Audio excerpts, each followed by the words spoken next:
আসসালামু আলাইকুম। কেমন আছেন সবাই?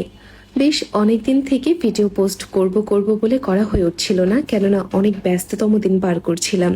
এই ভিডিওটি বেশ অনেকদিন আগে এডিট করে রেখেছিলাম, শুধুমাত্র ভয়েস ওভার দেওয়ার সময় পাচ্ছিলাম না বলে আপলোড দেওয়া হয়ে ওঠেনি। তাই ভাবলাম যেহেতু আজকে ফ্রি আছি, আপনাদের সঙ্গে এই টিউটোরিয়ালটি শেয়ার করি। আমার বোনের হাতে এই ডিজাইনটি করেছিলাম বেশ কিছুদিন আগে। আপনাদের সঙ্গে একটা ছোট বিষয় শেয়ার করি। বেশ কিছুদিন যাবৎ অনেক আপু আমাকে ইনবক্সে টেক্সট করছেন কোর্স করানোর জন্য, কিন্তু আমার মনে হয়েছে আমার নিজেরই এখনো অনেক কিছু শেখার বাকি। আমি চেষ্টা করছি আরো ভালোভাবে কাজ শেখার জন্য এবং প্রতিনিয়ত চেষ্টা করে যাচ্ছি কিভাবে আমার কাজকে আরেকটু ভালো করা যায়। সেখানে একজন আপু আমার কাছে জানতে চেয়েছিলেন যে আমি যদি কোর্স করি তাহলে কি আমি একদম প্রফেশনাল আর্টিস্ট হয়ে যেতে পারবো। তখন আমার মনে হলো যে এই প্রশ্নটা হয়তো অনেকের মনেই আসতে পারে, তাই একটা ভিডিওর মাধ্যমে আমি এটা শেয়ার করব। যতটুকু আমার মনে হয়, আপনি কখনোই শুধুমাত্র একটা কোর্স করে একদম প্রফেশনাল আর্টিস্ট হয়ে যেতে পারবেন না। প্রথমত আপনাকে ধৈর্য ধারণ করে অনেক বেশি প্র্যাকটিস করতে হবে এবং অনেক বেশি সময় দিতে হবে আসলে এই কাজের পেছনে। এখন আপনারা আবার এটা প্রশ্ন করতে পারেন যে আপু, যদি আমি কোর্স করে কিছু করতে নাই পারি তাহলে আমি কোর্স কেন করব? এই প্রশ্নের উত্তর দিতে হলে আমি কিছুটা আমার অভিজ্ঞতার কথা বলি।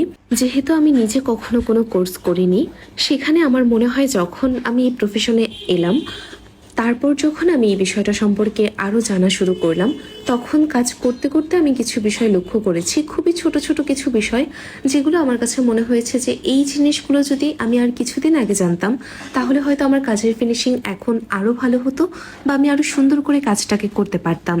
আর ঠিক এই কারণেই আপনাদেরকে কোর্স করা উচিত, কেননা কোর্স করলে আপনি যখন একজন অভিজ্ঞ আর্টিস্টের থেকে কোর্স করবেন তখন ওনার প্রফেশনাল লাইফের সম্পূর্ণ অভিজ্ঞতা থেকে উনি আপনাকে এমন কিছু টিপস দেবে যেগুলো যদি আপনি শুরু থেকে কাজে লাগাতে পারেন তাহলে ইনশাল্লাহ অবশ্যই আপনি শুরু থেকেই আপনার কাজটিকে খুব সুন্দরভাবে গুছিয়ে নিতে পারবেন।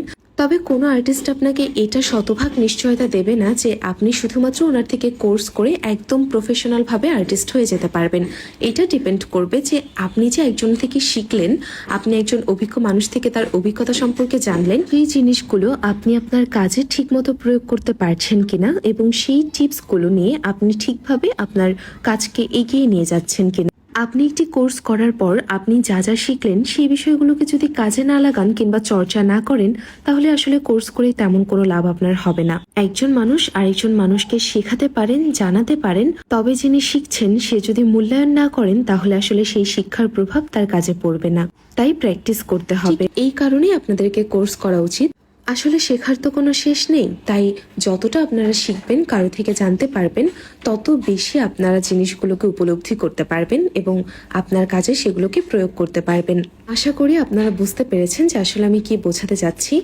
কথা বলতে বলতে এখানে আমার ডিজাইন প্রায় অনেকটাই শেষ হয়ে গিয়েছে। আমি জানি না আসলে কি ডিজাইন করছিলাম, বাট আমার মনে হলো যে আমি যখন ছোট ছিলাম তখন আমার এই প্যাটার্নের ডিজাইনগুলো খুব ভালো লাগতো, তাই সেই অনুযায়ী কিছু একটা করি। এরকম চিকন চিকন ডিজাইন কিন্তু রং হওয়ার পর দেখতে বেশ সুন্দর লাগে আমাদের হাতে। এখানে কাজ করতে করতে আপনাদেরকে আরেকটা বিষয় জানিয়ে রাখি, আমরা কিন্তু আসছে ওয়েডিং সিজন যেটি, তার জন্য এখন থেকেই বুকিং নিচ্ছি। তাই আপনার যদি বিয়ের ডেট ফিক্সড হয়ে যায় তাহলে এখনই আপনার স্লট বুকিং দিয়ে রাখুন, কেননা যখন ওয়েডিং সিজন শুরু হয়ে যাবে তখন কিন্তু স্লট ফাঁকা পাওয়া খুবই মুশকিল। তাই দেরি না করে এখনই আমাদেরকে ইনবক্স করে ফেলুন, আমরা আপনাদেরকে সকল ডিটেলস, প্যাকেজ ডিটেলস থেকে শুরু করে যাবতীয় সবকিছুই জানিয়ে দেবো ইনশাল্লাহ। আর আজকের এই ডিজাইনটি আপনাদের কাছে কেমন লেগেছে সেটি কিন্তু অবশ্যই আমাকে কমেন্ট করে জানাতে ভুল করবেন না। আর এরকম টিউটোরিয়াল ভিডিওর জন্য আমার পেজটিকে ফলো করে আমাদের পাশেই থাকবেন। দেখা হবে পরবর্তী কোনো নতুন ভিডিওতে। ততক্ষণ পর্যন্ত ভালো থাকুন।